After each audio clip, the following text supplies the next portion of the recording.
Hey guys, welcome to New Comic Book Review. Today we're talking about the new book by Marvel, Deathhead. It's back in Marvel. I was like, oh shit, they're bringing back Deathhead, another character who I like. I have some of the original Deathhead books. I like obscure characters, and this is one of them where it's like, I always love when Deathhead pops into things. I don't know, I like his design.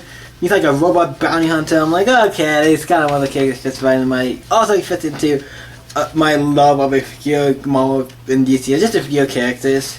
Especially Marvel and DC, I like how we have all these superheroes, and I like more of the obscure characters. So let's jump into the first issue and see what happens in issue 1 of this new book, and see what happens. So let's jump into it. It starts off with him. He's analyzing stuff inside of him and stuff, and he sees a crowd of people. And then you realize, like, oh shit, he's like an amp or something. It's like, oh, he's like, kind of like shit. Then we get some backstory of what happened to him, how we got here. And he finds out, hey, look, there's a wanted poster of me. So he goes in and talks to Yondu. He put a bounty on him because, like, hey, you've been kind of slow. You've been doing bounties on me. I need some money. You owe me a lot of money. You've been kind of slow. Not been doing bounties as fast as you like. I have these new chicks who can do it way faster than you. New chick roast can do it faster than you. So he's like, I'm gonna kill you, and da da da. And then they all start attacking him and everything. And we know Yondu's probably not gonna die because he's a pretty somewhat important character. He's one of the characters he's probably not gonna die, but in this series, but yeah. But all these girls start attacking the guy and stuff. And eventually they get him to fall down the garbage chute, an instrumental garbage chute. Then he lands in New York in a dumpster. So I'm like, okay, it's a bunch of garbage chute, and then he lands there. Obviously, when he lands there, he's like this sort of offline or something. Then when he's at the concert where he's like the amp, somebody finds him and uses it as an amp. I'm like, how do you find a giant robot and assume he's an amp? Who's stupid enough to be like, oh yeah, this guy's a giant amp? Like, how?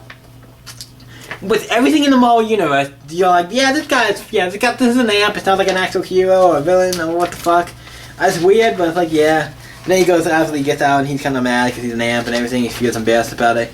And then these other two guys come in. Who we have is, aka we have Winston, aka Billy Kaplan, and Hulkling, aka Prince Darkrai 5. These two guys, who to my knowledge are part of the Young Avengers, when I'm actually kind of interested because they're part of the Young Avengers, so that's kind of cool. And they come in and they try to stop him because obviously he's doing stuff and he's mad. And it's like, oh no. And he's like, are you the one responsible for this? Like, no, and they still attack him and stuff. And then one guy, he's like a magician, does magic stuff. He teleports him, like, yep, I got rid of him, teleport. He's in our bathroom. He's like shut down. We got some coffee, and then they go back to their place. It's like, and then we're like, we need to talk to somebody, the Avengers, somebody. We have a giant death robot bounty hunter in our bathroom who's offline. We know somebody.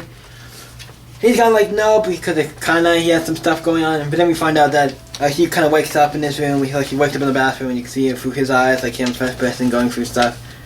And the other one guy wakes up, and he's like, okay. The one magic guy goes to probably Billy, right? Billy? Yeah, we'll say call him Billy. And call the other guy Prince just to get a Hulkling. Billy goes and just goes to sing. He kind of uses magic to figure out, like, this is the timeline of what happens. This is what's going to happen. You need to figure it out. And obviously he sees the Death's Head as somehow related maybe into this. So you have to figure out why and everything. And then he hears like this bam. He's like, oh shit, the hell? He's like 10. He has to go and save him. And sees like Death just saw a gun, and he saw it right next to him. He didn't kill him, but he's like right next to him.